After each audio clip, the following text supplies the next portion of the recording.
for men who refuse to stay complacent. Welcome to the Upgraded Man Podcast with your host, Chris Anderson.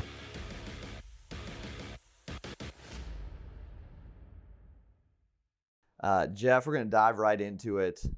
Upgraded Man Podcast for men who don't want to be complacent, don't want to stay still, and you have not stayed still. You've built a mega business, multiple arms of it, so I'm super excited to dive into your journey. First, I would love to start, though, before we dive right into it, we've got a bottle here. Yeah. I would love if you would be open to having us do a little pour of it. And then talk me through why we picked this bottle specifically. Would be, I know there's a story behind it, so I'm excited. Sure. Well, one of our guideposts for a lot of things we do in business in particular come from a guy who was Warren Buffett's partner, Charlie Munger. And one of the things that Charlie said that resonated with us, and you saw up in the boardroom, it's on the wall in the boardroom, it says, always take the high road. Yep. It's far less crowded. Yeah. Right? And that was one of the things that Charlie said for 5 decades that I can think of, right? And so we had an opportunity with this whiskey to, pay a little tribute to Charlie. Sure. and his wisdom. But there are a couple other things about this bottle and this whiskey that are really cool that I think speak to a little bit more about who we are and how we approach what we do here at the distillery. So, talk a little bit about High Road, but if you take a look on the label, here on the bottom label, you see the truck. That's the truck that's out front of the building, and it's a truck that my partner Jim and I kind of designed from 3 trucks that we had. Yeah. Right, we took the parts from 3 trucks, and it took 3 trucks because we knew exactly what we wanted. Right, it's very intentional. It wasn't like mad scientist stuff. It was, this is what the truck needs to look like out in front of Hard Truth. And this whiskey that Brian Smith designed is it's a rye whiskey that is accessible to a lot of people in terms of it's a smooth rye, right? Okay. It's a little bit different. And Brian was very intentional about what he wanted to happen with this whiskey and really get people thinking more about rye whiskey, which that big distillery down in Lawrenceburg, really Indiana's it for rye whiskey. Wow. Okay. And anyway, just to give you a sense of how Brian works, and it's really kind of, all of us are kind of the same way about some things. And this whiskey's at 93 proof. Okay. I don't know if you go to the liquor store if you can find another whiskey that's 93 proof. Right. I remember talking to Brian and saying, "Why is it 93 proof?" And he said, "I said, wouldn't it be simpler just call it 90 proof, like everybody else does?" And he said, "No." It tastes better at 93. And I said, "What do you mean?" He said, we've tested it. We've tried it at 92. We've tried it at 94. It should be a 93 proof whiskey. Interesting. Right? Yeah. It's the detail. Yeah. Right. And it's that intentionality about, trying to do everything, make that whiskey the best that you can. Right. That's awesome. Yeah. And, so it captures a bunch of things for me. You asked me to think about a bottle that really means something to me, and that idea of taking the high road, that idea of being very intentional about when you're designing a whiskey and who you're trying to appeal to and that kind of thing. It all comes together in this bottle for me. That's really cool. Right. Yeah. So I'd love to pour you some. I appreciate that. I'm gonna nose it this morning. Sure. Yeah. But to me, this is your campfire whiskey. Okay. Right? Because a little lower proof. Yeah. You can. Thank you. You can pass this bottle around and not get into too much trouble, right? And it smells good. So if people if they're grabbing this bottle off the shelf and they're coming in, what are some things that they should be trying to pick up on as they're smelling, as they're getting ready to enjoy this? Well, first thing I'll say is in the liquor store, you're not going to be able to pop the cork and Yeah. smell it. But if you get a chance to taste it, I always tell people, you've got to use all of your senses. Yep. And, you get to look at it. First thing you do is you see it, right? Yeah. And you see the color, the richness of the color, that kind of, that deep, rich color that it is. And that gives you some indication of, how long it's been in the barrel, and that kind of thing. And then, the nose is the gateway to the palate. Oh, yeah. Right? Yep. So that's where you're kind of really opening up to, what that whiskey's all about. And, Chris, if you do that and you open your mouth a little bit as you breathe in with your nose and just bring it all in, it's really, and there's no right way or wrong way to do any of this stuff, but you want to get all that before you even taste it. And then when you do taste it, you give yourself a couple tries, right? Okay. Because you really got to open up all those. It's like everything else in life. You've got to kind of open up to being receptive to things. And so that first taste, take some time, pick up some notes. You pick up a few flavors, maybe some vanilla or something else, and then that second taste is going to be very different because your receptors in your mouth are much more open to new flavors. So the second taste should be almost like a different whiskey. Yeah. Right? That's crazy. Yeah. But the difference is you just took the time to do all that. Right. Right? And most people don't do that. And you got to take That's so interesting the difference in those two sips. Yeah. Definitely tasted the vanilla on the first one. Right. The second one, so I'm not as versed in whiskey. I enjoy it. The second one, I can't put my finger or my nose on what that second one is. I'm not good with the flavors yet. I'm trying to be able to differentiate. Yeah. But it was different. It was like a smooth, like vanilla. I've definitely tasted that one, and the second one was like, I don't know if it's smoother or I can't. Yeah. Yeah, I think that's part of what happens with that. That first taste kind of, moves some barriers away, right? And you're more able to accept. There's a little bit of heat with the rye, right? Yeah. And that second time around, you're ready for it. Yeah. Right. Your palate's ready for it, and that kind of thing. But this one is got more corn than our other rye, so it is easier to drink, right? Yeah. Corn is a little bit sweeter. Yep. And a little bit easy. It makes it a little bit easier to drink than say our high rye, which our high rye is 94% rye. That's a big rye. Well, I appreciate you sharing and allowing me to sip on some of that this morning. And can I tell you one more quick story about Charlie Munger? Yes, please. So I'm originally from Nebraska. Okay. Right. I was born in Nebraska, and my mom and dad moved out to Nebraska in 1953. Okay. And she went to work for a telephone company. And I knew that, and my mom passed away this winter, but last summer, she told me a story. She's 93 years old. She told me a story about Charlie Munger because she loved to talk to me about our business and what we were doing, that kind of stuff. So I was talking to her, and she said, Charlie Munger, squirrely little guy? I said, well, he is kind of a squirrely little guy. And she said, I worked for him in 1953. Oh my! He was a consultant to the telephone company. Wow. And I followed him around with a notepad, and I thought, that's crazy.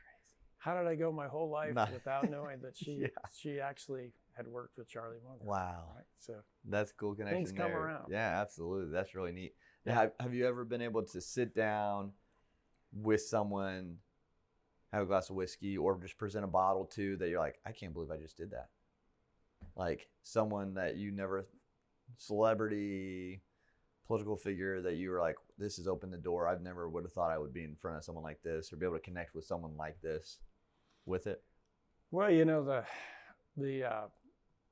I don't know, I guess you could call him a celebrity, but the guy who really has helped us with a lot of the things we wanted to do here in Indiana is Eric Holcomb, the governor, the former governor. Yep. And he helped us get the Indiana Rye Act passed. Yeah. And that kind of thing. But it was the poor that got us started. That's right? cool. Yeah. And so we've known him for a while.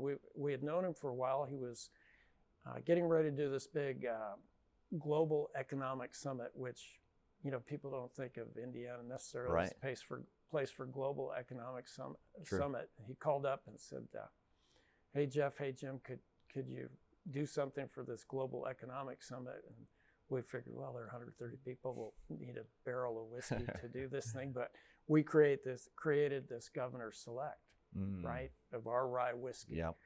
And that rye whiskey went home with 130 people from all over, Wow. Representatives of all these different countries that came to Governor Holcomb's global summit. And before it, he called up and said, "Hey, I really respect what Fred Minnick has to say about whiskey. You think we could get him to come?" So we called Fred down in Louisville. He's one of the premier whiskey critics and veteran and that kind of thing. And he said, "Sure, I'll come for Governor Holcomb." And he showed up for this, for when we rolled out the whiskey for all these folks. And wow. That made it even more fun, right? That's really cool. And yeah. Former Governor Holcomb's a great guy and a lot of fun to talk with and just hear his stories. And he's got one of the coolest man caves. Yeah, I haven't seen that one yet, but I'm sure it's got a lot of this stuff in there probably from you guys. And so, you talked about the bottle, even the truck, those details, building the truck from 3 different trucks because you had the idea of building something specifically that you wanted and not just, going with what was already there. You kind of done that here too. You kind of built something, I think you like to call it an adult Disneyland. Right. And you've pieced it together so it's an experience. Talk me through why the details here at Hard Truth Distillery is so important to you and what that opens up for those visiting.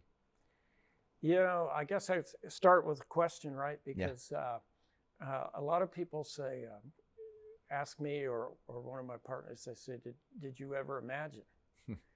And we all say the same thing. We say, of course we did, right? You have to, I think, to be really successful and fulfilled, right? Yeah. You have to be able to open your mind and imagine things. And for this place, this piece of property, this beautiful, hilltop wooded place, sat here for a long time, really just being woods, and pretty neat. And I think I mentioned to you the other day that used to be called Firecracker Hill back in the day. And all kinds of people had ideas for what they wanted to do with it. And in fact, we've got some of the old plans where it was going to be made a golf course or a neighborhood, a planned community or that kind of thing. And anyway, we were the ones who hung in there long enough to acquire the property from the family trust that owned it. And that took a couple of years of going back and forth. And so we had a couple of years to walk the property and think about things and, what we really wanted to accomplish. And part of what we wanted to do was, we've always been from the original place that we had downtown in Nashville.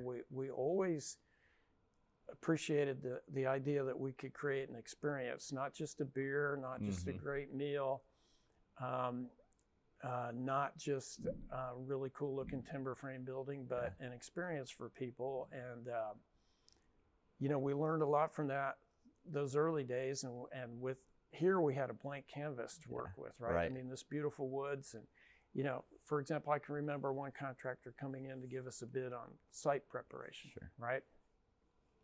He came in and his plan was, he said, "We'll cut the top of the hill flat." He said, "That's going to save you," I forget how many, 100,000. A lot of money. A lot of money. We'll have and it'll be easier for people to walk around because everything will be flat. And, so let's do that. And we're like, "Thank you." We sent him back to Indianapolis, right? But because our idea was, to fit into this place, not to make it fit us. Right. And, it's like the terraces out back and the trails through the woods. It all just fits. It all just works.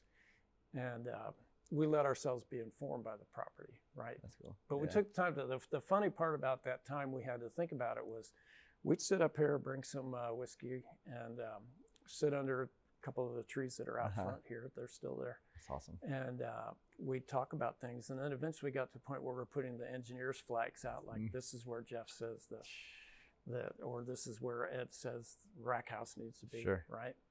And it took a little longer. So then we started moving each other's flags, right? Like, I'm not going to let Jim tell me where that should be. But anyway, that process we got to is how we ended up with this like this. And it's just, a lot of fun, but it's all about, well, when somebody drives through the great gates, how are they going to feel?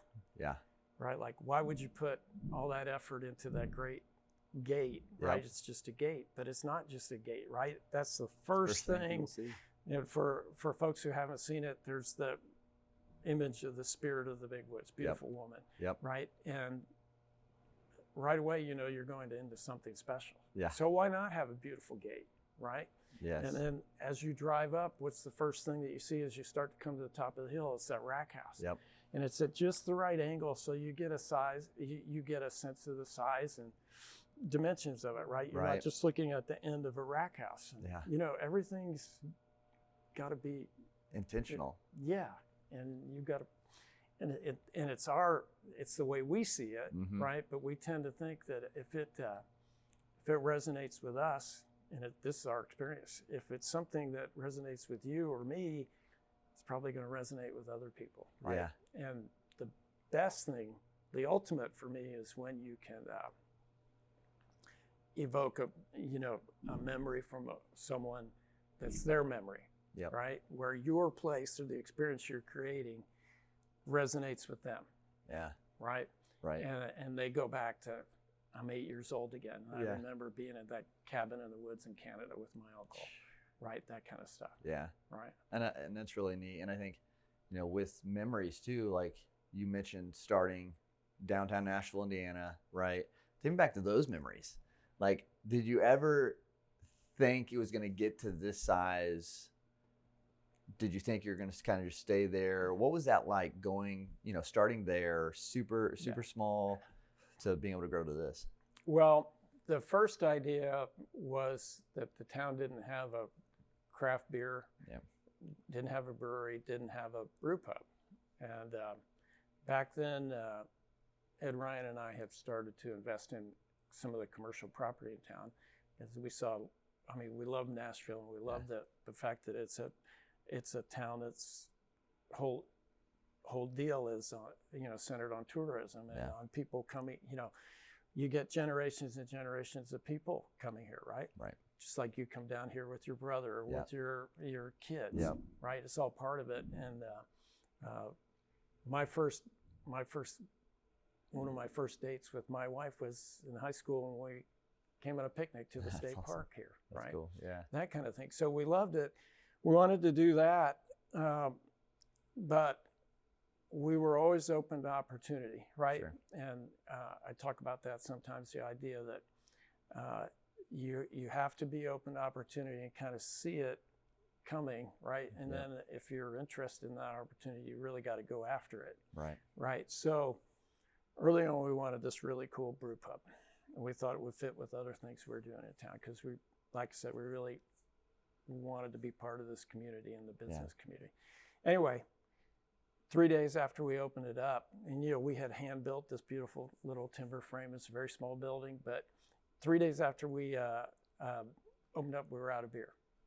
Couldn't make enough beer. Jeez. Right? And so that's when, it was just a couple weeks later, we started to build a bigger brew system. Nice. Right? And then we thought, that we don't have enough seats, right? So we went from 36 seats, bought the building catty corner to the building we were in, and we had 300 seats, right? And then the historical society in town had a project to build a new historical building, and they wanted to sell the bowling alley. that we were in, the old Yeah. 1959 bowling alley. So we made a deal with them, and we got the bowling alley, and we had the perfect place to build a nice brew system. So I'm condensing some time in there, but Sure. that's how we expanded into the brewery we've got today. Right? And then you have Big Woods, the restaurant. Yeah, still there. Still there. And the big pizza place. Yeah, And, we ate that last night again. It was great did you? again. Did you have a good time? Oh, it was awesome. Great Well, and that's really kind of the epicenter of the beer brand. again. Right? Yeah, because Quaff On is the beer, Yep. and then you have Big Woods restaurants, and then Yep. Hard Truth Distillery, your whiskey and Right. rum and everything like that. Yeah. That's awesome. Yeah. So running a business, building a business, it's not easy, right? There's ups and downs. There's things that you always have to navigate. So what were some of those times early on that made you go like, I don't know if this is going to happen? Like, did you have any of those moments, or was it all? Yeah. Tell us something about some of those. Well, we had all kinds of ups and downs, but it all depends on how you look at things, right? Yep. So we, initially the town wasn't sure that, or some people in town, I shouldn't say the town itself, but weren't sure that they wanted a brew pub. Okay. Did they need a brew pub in town, and did they need a group of people at a brew pub that wanted to shut down traffic in the alley and have a party, back then what we called the rally in the alley, Okay. right? Nice. And put a band out in the street cool. and play some really great bluegrass music and Cool. and have fun. And we had to work our way through that with the town council and work through issues around whether tourism is really a great business or not for Brown County, because some folks said, restaurant jobs are not that great, that kind of thing. And a lot of times for me, when I think I'm right about something, somebody telling me I'm wrong is just such an incredible inspiration, Yeah. right? Motivator for me, right? Yeah. We always believed that you could create kind of a sustainable ecosystem in the restaurant business and that kind of tourism business here and create good jobs for people, right? Right. So, when some people say, those aren't such great jobs, I thought, well, that'll give us something to work on, prove that. Right. And, so we overcame things like that. And then, when you're financing everything yourself, there are times where you go, well, am I going to make payroll this week? Right. Or not, right? And that creates a lot of discipline for you. Sure. But it's can be stressful. And then,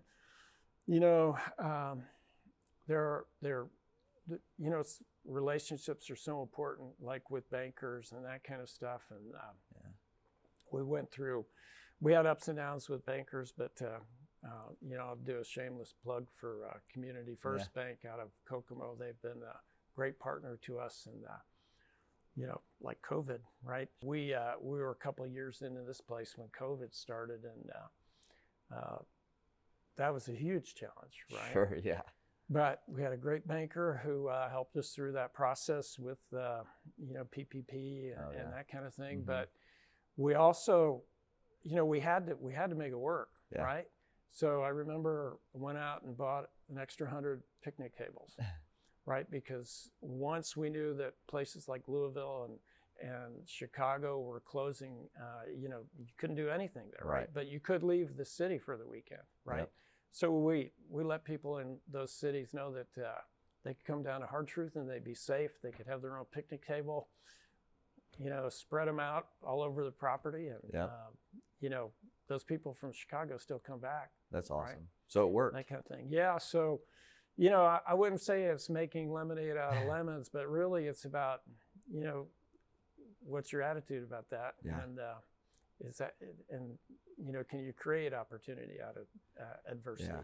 Right? Not being a victim, but trying to overcome in the best way possible. Yeah. Not just woe is me, but okay, this is what it is. What do I need to do to keep moving forward? Yeah, you got to kind of, mindset. How you approach things is such a big part of it, right? And I do like to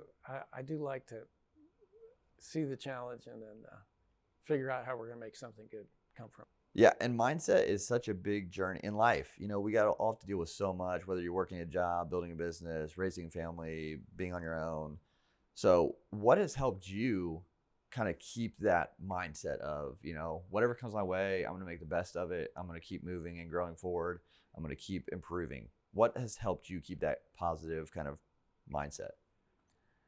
Well, I've always felt, you know, in my case, you know, I've always felt like I'm responsible for more than myself, right? Mm-hmm. And I think about what the implications are of me not making my best effort. And I've always felt like what I do impacts other people. I just think that's important to understand. So, you know, if I can work my way through things, I'm going to bring other people with me, right? And that is very empowering to me, if that makes sense, right?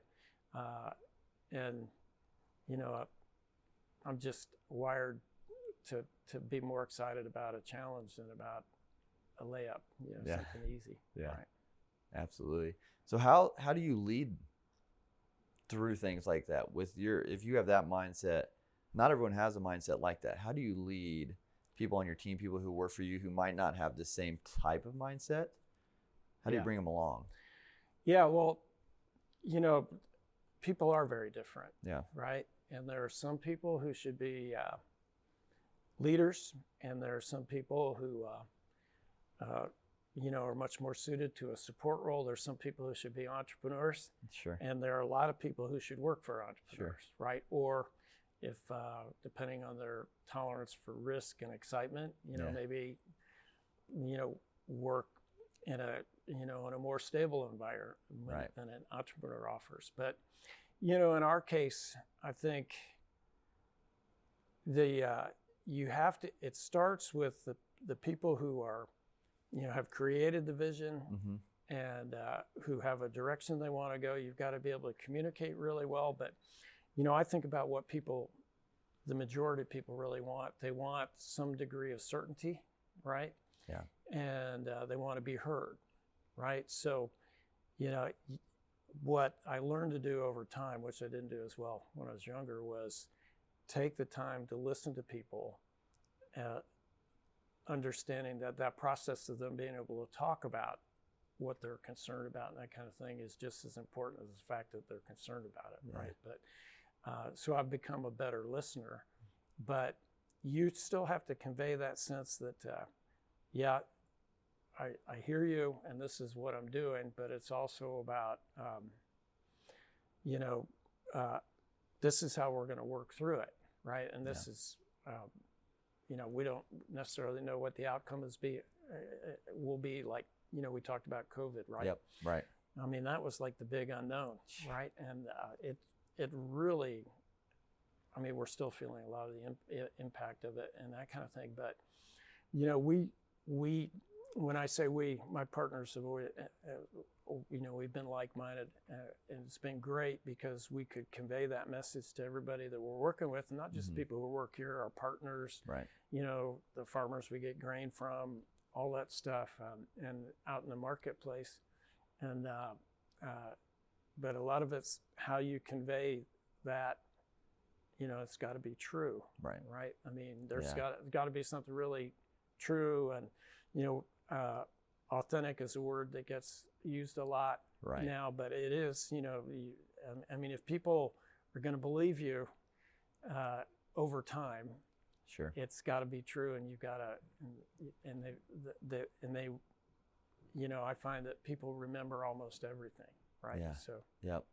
And that's good. And, you know, you mentioned kind of early on, you had to learn through some things to get to this point where you are as a leader. So early on, I know you've mentioned, you know, a little bit of a hothead, a little bit of more of a maybe, I don't know. So when you're younger, what are some moments that were maybe not so good that you were like, wow, I really messed that up, and you learned from it? Were there any really big moments of maybe how you reacted to a situation or how you approached one that was a big learning moment? Like, oh, I shouldn't have said that or reacted that way, or anything like that stands out in your mind?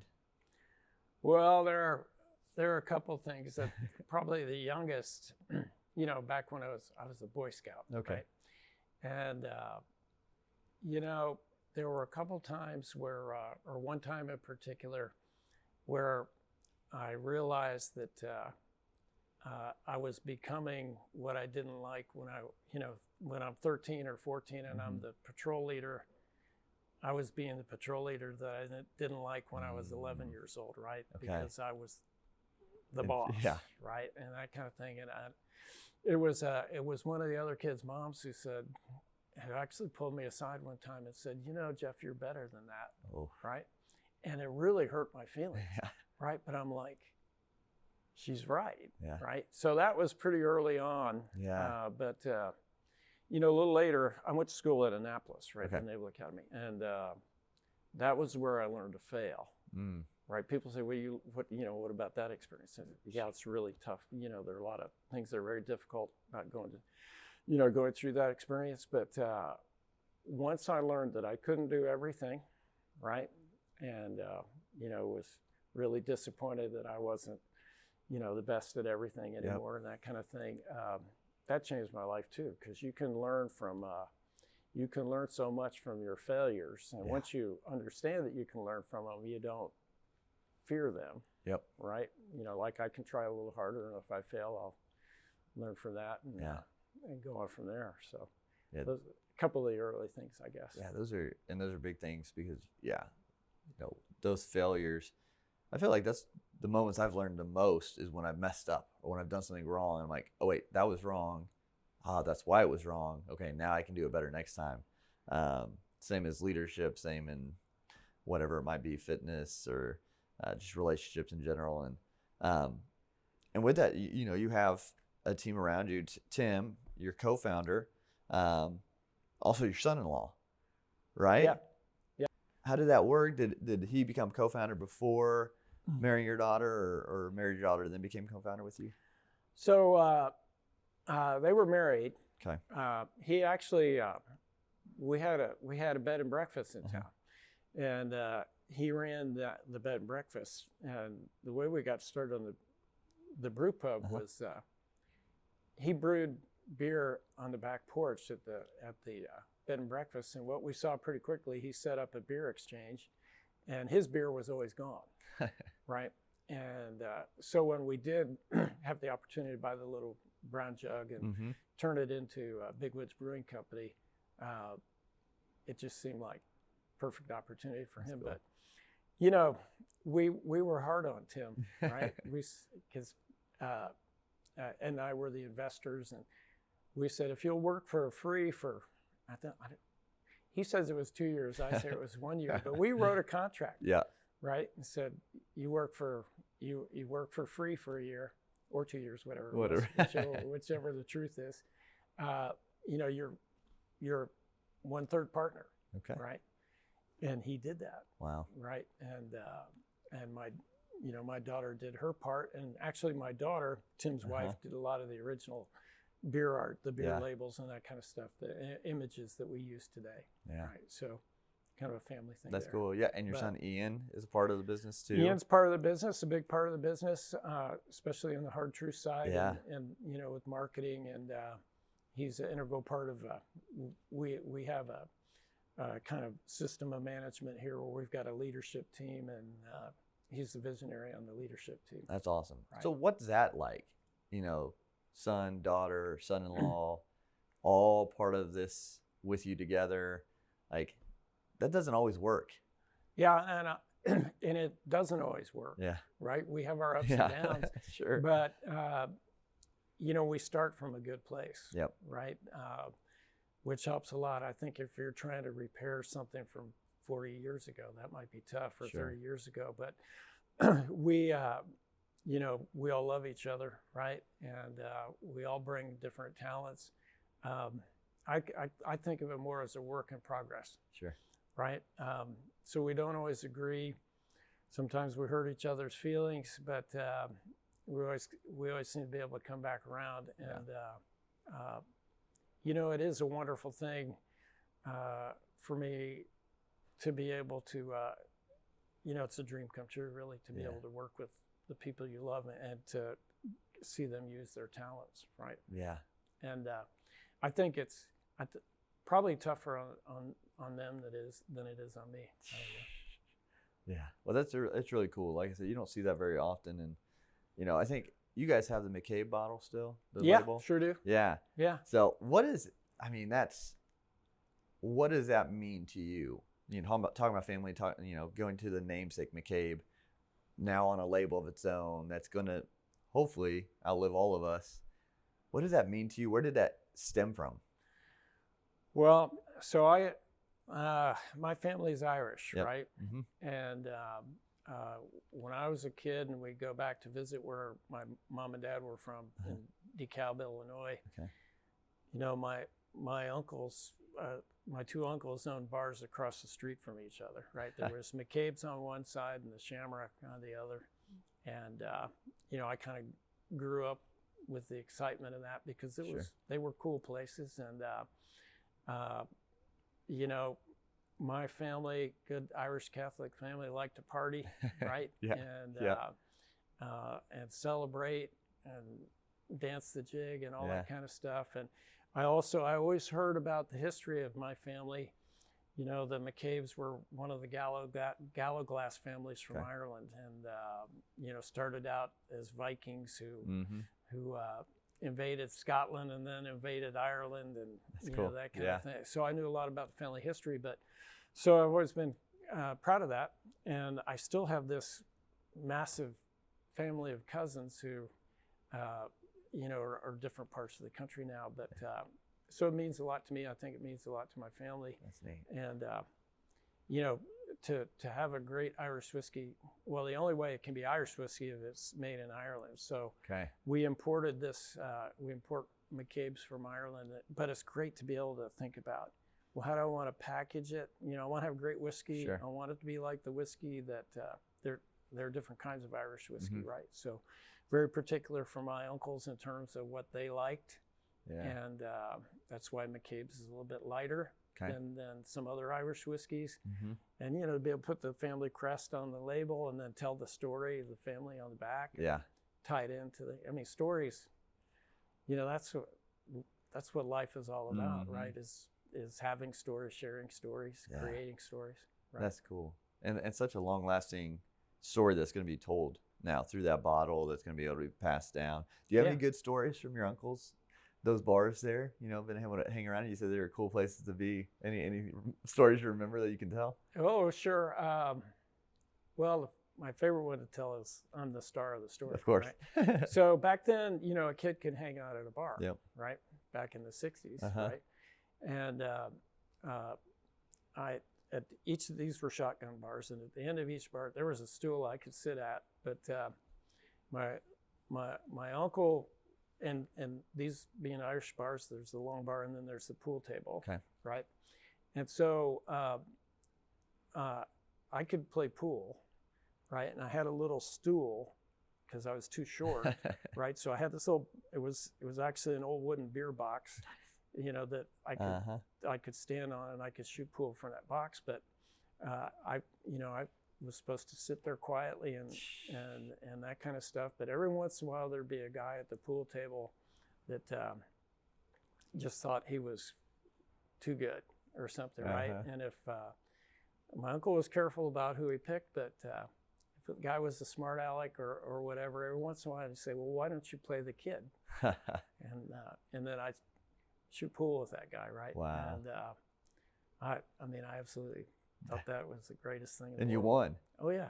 That's awesome. Well, great. They took care of me, Sure. right? They weren't going to put me in a position to lose, right? Yeah. Unless, so it was great. That's cool. Felt Hustling at the pool table. That's awesome. A little bit, yeah. That's cool.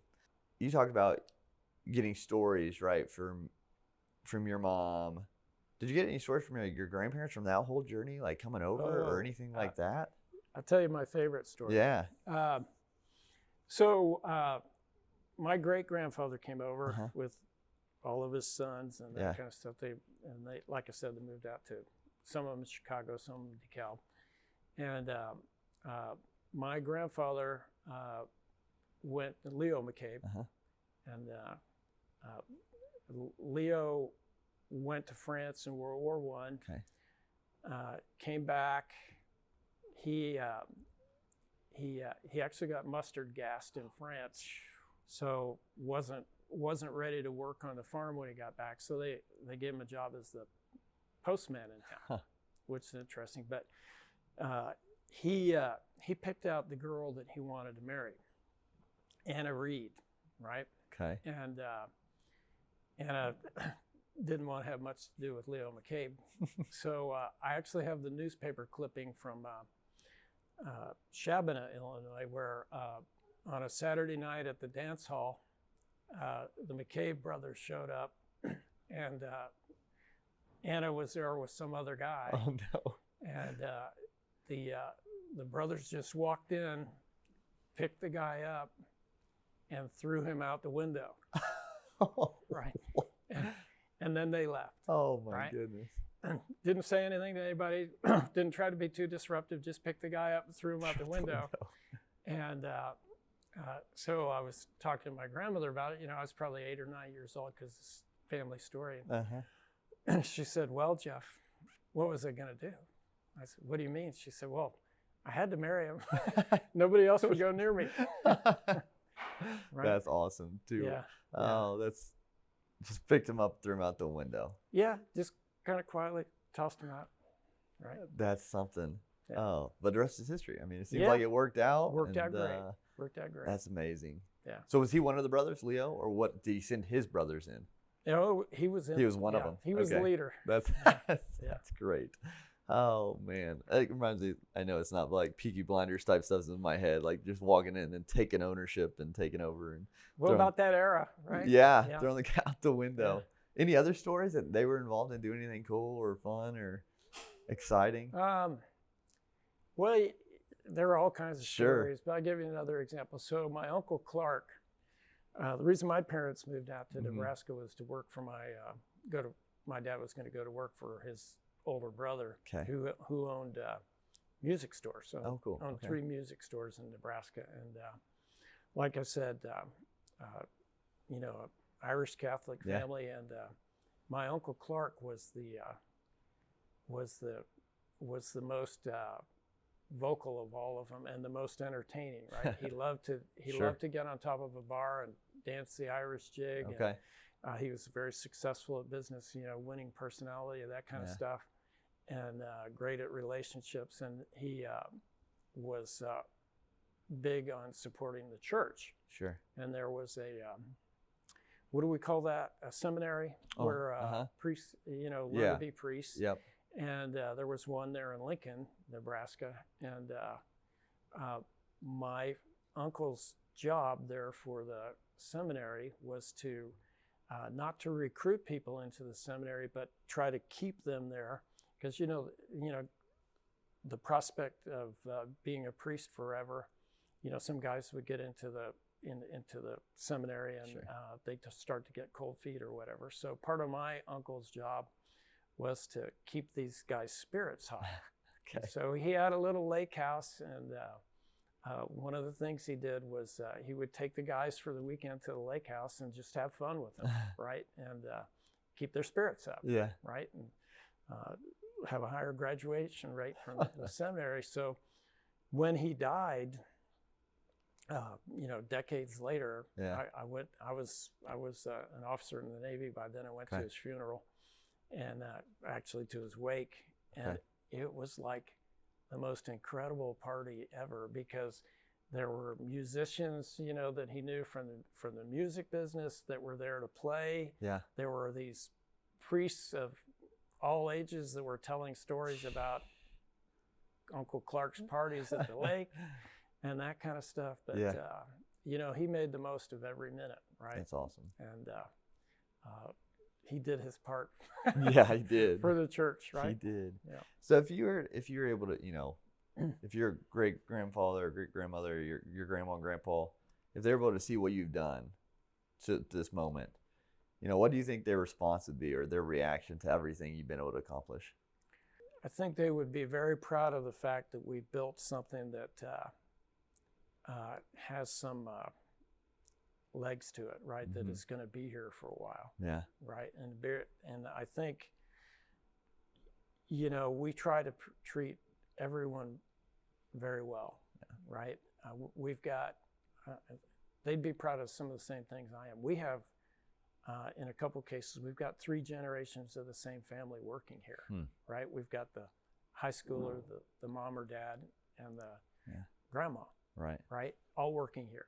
And goes back to what we talked about earlier about, I think folks would agree now, 18 years from when we started the first brew pub, that the tourism business here in Brown County is a wonderful thing, and that we do create jobs that people can earn a good living and raise a family on, and that kind of thing. And we didn't start the tourism industry here, or we didn't create the original artist colony at all. But we really helped. We really helped. What the next generation of that is, and after us came the Brown County Music Center and those kind of things that, and other folks investing in the community, which is, so important. So they'd be really proud of that. Yeah, that's right? cool. And we make really good whiskey. Yeah, you can't beat that. And the beer, I was, where was I? Oh, I was out at the track this weekend. Oh, yeah. A woman grabbed me and she said, "You are legendary." And she wasn't talking about me, she was talking about the beer. Oh. Right? She's, Strawberry Blonde is the beer in Indiana. And that's like, awesome. Well, that's not, that's good. If my dad was there with me, he would have, he would have soared, right? Oh, yeah. His feet would have come off the ground. That's cool. Right? Yeah. Because I made beer with my dad when I was a kid. Gotcha. That's neat. Yeah. So same recipes? No, just not different, at all. just the learning Everything, moments. All the great beers like Busted Knuckle and 6 Foot Blonde, those are all the fruit of Tim's mind. That's we cool. have, we've got 3 or 4 great palates here working with us. We've got Brian Smith and Tim, and those 2 guys together can create flavors and understand the processes and that kind of stuff. And we've got another guy coming up who's our barrel manager, Chris Moore, really excellent. And we've got a couple more behind that where, what other distillery can you go to where you've got these great palates, these people with, with just, who've discovered their gifts, right? Right. The interesting part about that is Tim and Brian are both wonderful cooks. Okay. Right? And they do the same thing with food that they do with spirits. Right? They understand how flavors work. That's crazy. It's really, that's crazy. Just really neat. Yeah, there's so much that goes into it, like the flavors and the pairings of things that you wouldn't necessarily think about. But having that skill and having both of them here, is probably pretty amazing to watch and hear them talk through it all. Yeah, yeah. It's an education every time.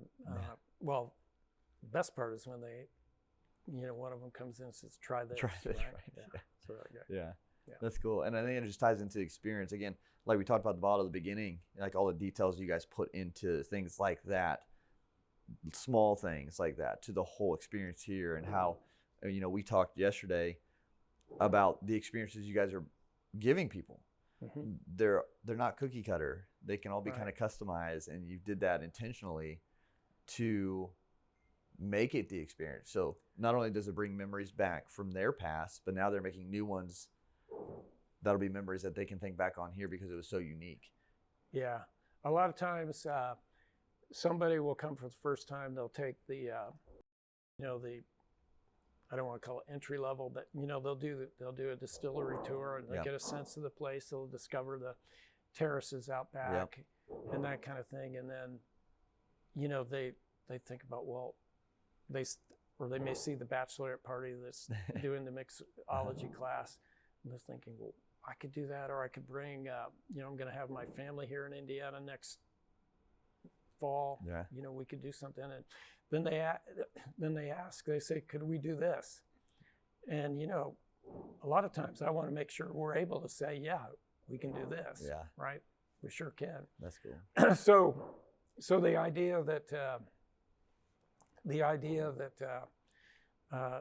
we can be flexible enough and be good enough at what we do that we don't have to do things by rote, and that we can say, yeah, we can add that to the experience for you today, right? And or we can plan for something that is unique to you, like that tiki pavilion down by the big pond, right? You want to do your wedding down there? You want to have a barefoot wedding? Sure, we can do that, right? That's cool. That's neat. Yeah. Thinking on stories too, that we kind of mentioned that those memories. I was told, and you don't have to answer this one. You have a story around 9/11. Yeah. That is a cool story, is what I've been told. Yeah. Do you mind sharing that one? I don't mind. Back around 9/11, I was working for American Express. Okay. And I was a senior executive there. I ran a big part of the business travel and corporate card business. And at the same time, my wife September and I had bought property here in Brown County back in the 90s. Okay. So like I told you, our experience here started back in high school. Yeah. Right. Anyway, we had started to build our property out on Helmsburg Road, and we were living in Atlanta. Back then I had an office in Atlanta and an office in New York City. Okay. At the World Financial Center. Mm-hmm. And on the Friday before 9/11, you remember 9/11 was a Monday, I got a call from Ed Wagler, who is an excavator down here, and he was digging my pond. And I had always told him I'd like to drive the excavator. I had new experience, right? How to do that. Yeah. So he called me on Friday and he said, I'm going to be digging at your place on Monday. If you can be here Monday morning at 6 o'clock, you can give that excavator a try, right?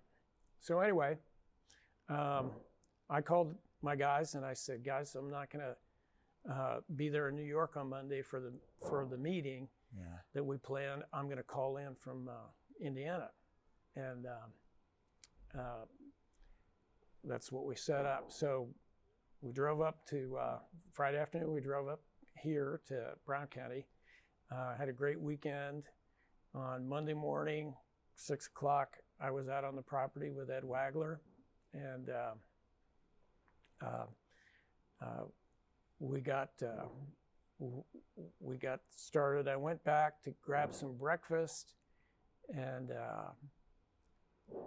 my wife September told me, said, "Hey, look on the television." Right, and that's when the first images of the plane hitting the tower, the first plane that hit the tower, was on. I'm like,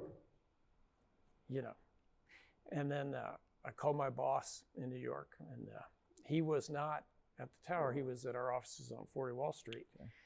And first thing he said, Jeff, what's going on? Is there a parade today? There's ticker tape coming down outside the window. Yeah. And I said, Judd, you need to find out more about what's going on. You probably need to get going, right? Yeah. So that's how that all that started, and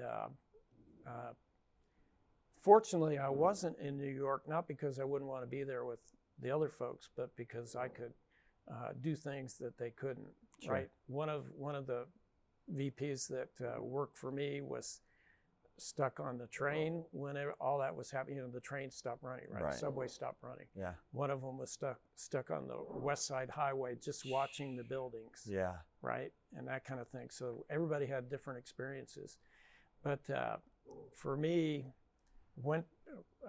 hurried back to where Ed was at the property. Yep. And I told him what was going on. I said, I've got to leave, and he said, Jeff, let's kneel down and pray. And so we did that. I'll never forget that moment. And then September was ready. She had the car ready to go. We started driving back to Atlanta, and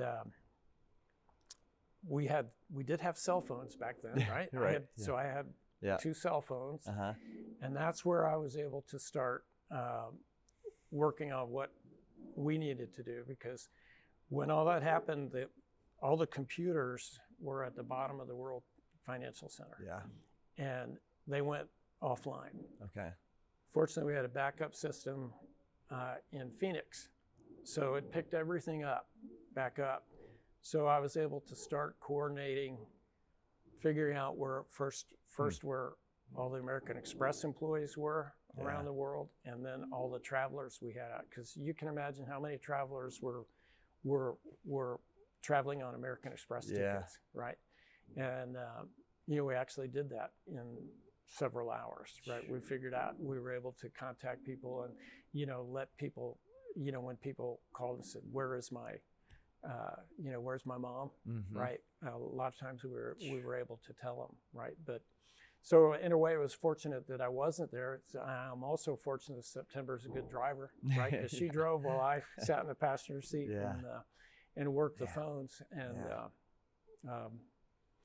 we went from there. But that's kind of the meat of that experience. Yeah. Would you have been in the towers?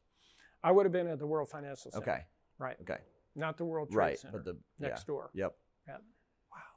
Maybe you gotta think back, like this whole journey.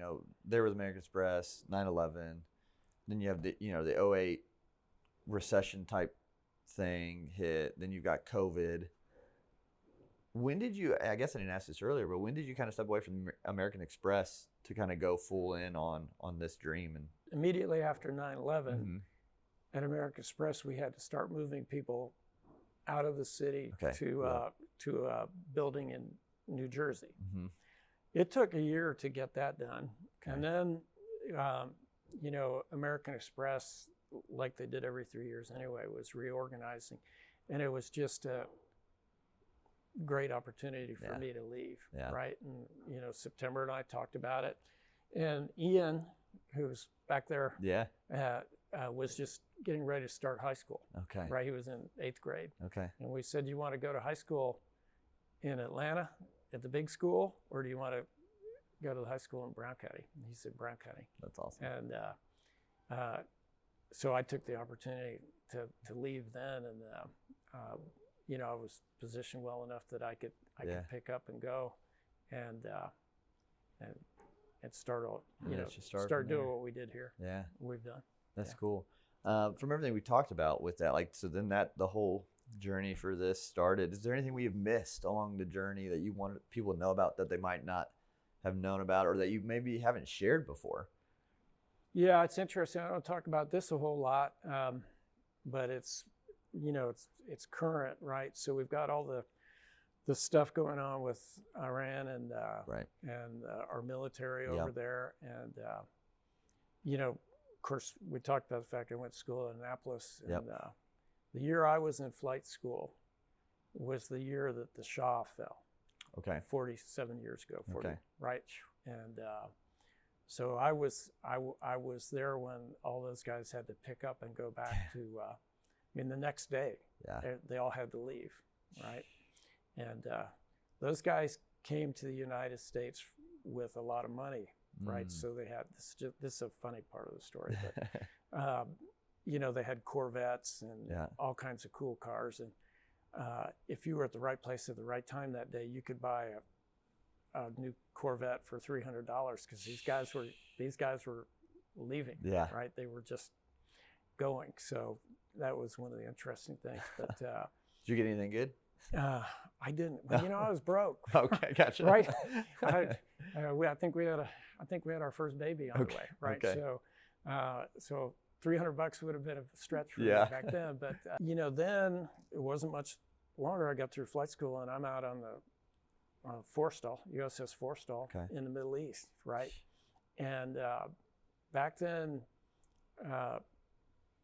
there was all kinds of stuff going on with Beirut and the barracks that got blown up and that kind of stuff. And we never,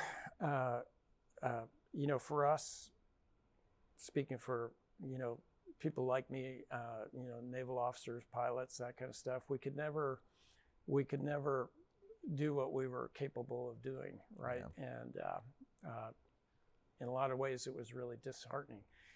And my great hope right now is that we actually do find a way to have peace in the Middle East, right? And I will tell you, as I say that, it was 1978, no, 77, I wrote a paper for a foreign affairs conference there in D.C. Okay. And I said, there will never be peace in the Middle East. Okay. Right? Because there's no reason for them to. Right. And, here I am, almost 70 years old, right? And I'm thinking, well, maybe it could happen. So I'm very hopeful that we can have a real peace in the Middle East. That'd be something for sure. That would be very meaningful to me for a lot of reasons. Yeah, absolutely. So where do you see big changes happening, or where's the sights set on for business? You got anything big additions, big steps you're wanting to take, or? Yeah. So we're in a growth phase with the distillery, and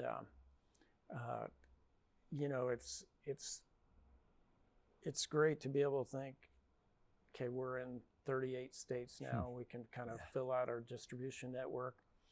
This year we got a great start in California, and I think that bodes well for the rest of the West.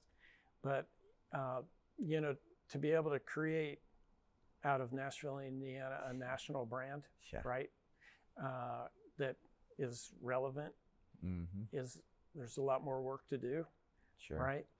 The experience here is at the core of that. This year we've had buyers from all over the country here during the barrel picking season, when retailers pick barrels and that kind of stuff. That just spreads the word about us. And when people come to the property, they just, they always say, well, you told me about it, but I never got it. Yeah. Right. Right. So that's a lot of things are happening for us now that are, because we focused on the experience, and because we focused on the details, that, little things like, that's a real live edge cork on that bottle, right? Yep. Nobody's got a cork like that. Yeah. Right. And it's important. But, so those things are here on the property. We've just scratched the surface. We're just at the point where the team we've got here is real. I feel like the team we have, whether it's the tour guides or the people, the service people in the restaurant, they're really good at what they do. So now we get to be so much more, with discipline, be more creative, right? It's just like we talked about being able to customize that experience for you when you call and say, hey, I'm bringing not just me and the kids and the wife, but the rest of my family's coming, and I want to do something really special and different, right? But we're finally at the point where, with discipline, we can be even more creative and do more things. And when somebody has a great idea, like we went by the swings in the woods the other day, right? Very simple thing. But that wasn't my idea, right? That was one of the tour guides who said, well, we should have swings right here. That's awesome. Right? And they actually did it on a weekend when I wasn't around, right? But, we can do more and more with property. We've only used about 10% of the property, and we're good stewards of the land. That's good. And we can do more with it. So there's a lot more coming. Yeah. So small percentage, 322 acres? 325. 25? Right. Wow. Yeah. That's awesome. And if people haven't been out there, you got to come out here and check it out. It's a beautiful property. They did an amazing job. And this has just been a good conversation. I appreciate you taking time to being on the show and talking through your journey, and just, I think seeing the details and things, having a good mindset with life, everything it throws at us. I think there's some good things people can take away from this. So last thing we do, and I'll actually have Kevin, if you can grab the journal from my backpack. We do what's called the upgraded journal. And so every guest leaves something in this journal for the next guest. And so this one, previously we had Dr. Carla Caturia, on, and she left something in this journal that we'll get once Kevin gets it over here. Let you respond to it, answer the question or respond to the quote, however it sits with you. And then we'll let you leave something for the next guest, quote or question. Here's the journal. It's a nice leather bound one I bought. Sure. Didn't make it. Did you get it in Brown County? No, I should have. Yeah. I know there's that leather store down here. I should have got it down here. Yeah. I got it before I was back down in this area. But Dr. Carla left this. Treat others the way you want to be treated, and treat yourself how you want others to treat you. I say something similar to that a lot of times, right? And I try to have that mindset. Goes back to that first story I talked about when I was the patrol leader, right? And I had that nice mom straighten me out a little bit, right? It's, you know, that's the basis for almost everything, right? And I used to say, you know, we try to be inclusive, right? So a lot of times I'll just say everyone is welcome here, right? And I do think you have to treat people well. Right. Absolutely.